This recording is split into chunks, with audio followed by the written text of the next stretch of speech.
Hey everybody, Tim Albrecht here, and welcome to this week's episode of the Ask a YFP CFP segment of the Your Financial Pharmacist Podcast, where we feature questions from you, the YFP community, to be answered by one of YFP Planning's fee-only certified financial planners.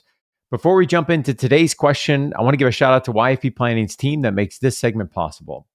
YFP Planning offers fee-only comprehensive financial planning that is customized to the pharmacy professional. So whether you want to optimize your investing plan, pay off your student loans, or simply build a solid financial plan, YFP Planning will help get your income working for you rather than the other way around. You can learn more by visiting yfpplanning.com. Again, that's yfpplanning.com. Okay, Tim, this week's question comes from Brian, and he asks, I am set on paying off my student loans, about $200,000, as soon as possible after graduation in May of 2023.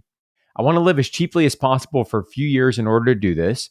I've been wondering if I should buy a newer vehicle or keep my current one that has needed a few repairs in the last several years. I have driven a 2008 Honda Civic since high school and really want a truck. I live in Texas and enjoy going camping and hiking on weekends, and this would make this lifestyle more feasible and enjoyable. I do not think I would buy a new truck off the lot, but would get something made within the last 5 years. I'm weary if an extra $500 to $700 per month truck payment is smart given my amount of student loans. My parents say I deserve a truck to reward myself after so many years to become a pharmacist, but on the other hand, I don't want extra debt hanging over my head. I don't know what to do. Should I buy a newer vehicle to enjoy my outdoor hobbies or continue to drive my Honda Civic and use that money that would go towards a truck payment to my student loans? I'm estimating at about $5,000 per month. I could have my student loans paid off within 3 to 4 years with refinancing them. Tim, lots going on here. Long question. What are your thoughts?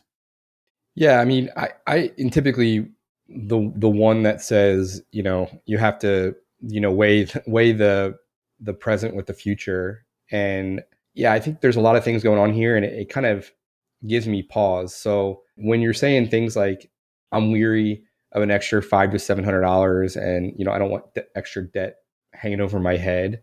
And then you kind of splice that with my parents say I deserve it. I think that if you're already having these feelings, it's kind of a way to say out loud that probably that purchase of a truck that's going to cause a $500 to $700 payment is not ideal.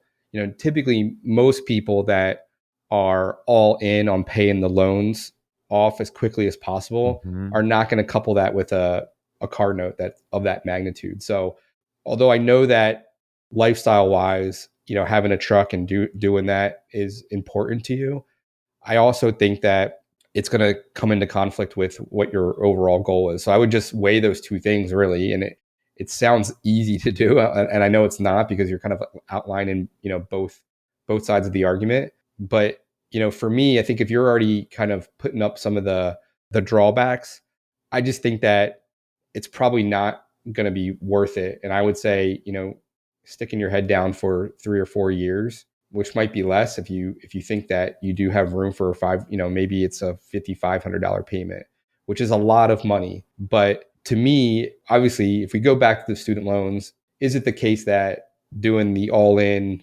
Right, selling an organ, living off of ramen noodle, if that is the right approach? Because sometimes people just go there because, they don't want to wait, say, 10 years for forgiveness or something like that. Yeah. And what I'm saying is, let's not make that assumption out of the gate. Because sometimes it comes to the conclusion with clients is that, you should definitely look at a forgiveness option and pay $700, $800 a month versus $5,500. And then, so I would say don't assume anything. Look at all the options. But if it does come back to, the all-in, very aggressive stance on the student loans versus buy a truck, and maybe it's not a 3 to 4 year, maybe it is a true 5, which I think anything under 10 or under is fine. I think where borrowers get in trouble is they're like, oh, like I can't do, because at $200,000 you're talking about probably a $2,200 payment, at a standard 10 year. So I think where people look at that, they're like, oh, I can't do 2,200. So they go the opposite way and they look to pay it off in 20 years or 25 years. Yeah. And I don't think that's advisable either. So maybe there is a middle ground that you feel comfortable, maybe at a 7-year or even a true 5-year, and you give yourself a little bit of grace for the truck. But I would also challenge you, and again, this is coming from somebody who has a ridiculous size RV and it's not even camping, it's glamping, but you can go camping out of a Civic. That is something that you can do. So it's not necessarily an all or nothing, but I would just feel, terrible for you if you feel like you were talked into it, I deserve it. And now you have that debt hanging over your head in your words, and maybe you're just not enjoying it as much as you could because you're like, okay, what could those dollars, be put to? So yeah, it's a tough one, but at the end of the day, we see this a lot too, and this isn't even just for younger pharmacists. I think it's for any stage of life, is that people have an opinion about your financial plan and like, oh, Tim, you're making six figures, so why aren't you driving that luxury vehicle, or why aren't you living in that big house? And the fact of the matter is that your financial plan is yours. Mm-hmm. So if your parents want to make a $500 to $700 donation for the cause, that would be great. But at the same time, like, these are real dollars that are coming out of your paycheck, and you want to deploy them in a way that you feel meet what your ultimate goals are. So, and it sounds like taking camping trips are part of the game plan, but it also sounds like so is the aggressive loan payoff. So first, I would say, don't assume anything with the loans. You want to look at all the different strategies that are available to you, and then optimize the strategy that does make sense for you. But then, stick to your guns about your financial plan. Don't, sometimes we'll say like, oh, like my colleagues are all doing this. And I'm like, well, one, they're wrong. And two, they're not necessarily, that's not necessarily your financial plan. So don't get caught up in that herd mentality either. So that would be my advice is look at all options and then live your own plan. Don't get caught up in what everyone else is thinking about you or doing. Yeah, that's great stuff, Tim. And I'm glad you addressed kind of the question behind the question, right? Which is, do I have the right loan repayment plan, in play for all the reasons that you mentioned? And Brian's got, if I'm doing my math right, he's currently on his last year pharmacy school, will graduate in spring of 2023. So he's got some time to kind of really work through this, especially with the grace period, after the graduation before active repayment begins, and really taking that step back of, you gave a great example of $200,000 of a public service loan forgiveness pathway versus an aggressive repayment, as was outlined here in this question.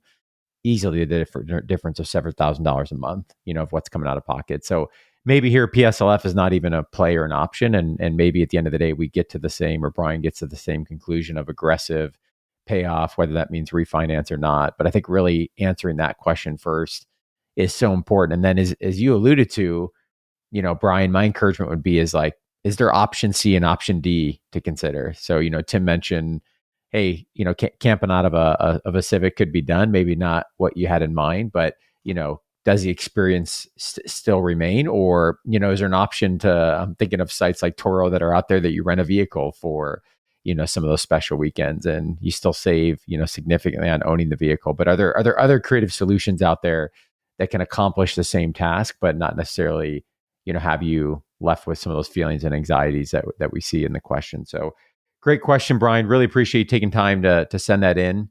And we're going to be sending you a super comfy YFP t-shirt as a small thank you for submitting your question. And to those listening, we'd love to hear from you with your question. You can ask that by visiting yourfinancialpharmacist.com/ask-YFP, where you can record your question, or you can also send us an email at info@yourfinancialpharmacist.com.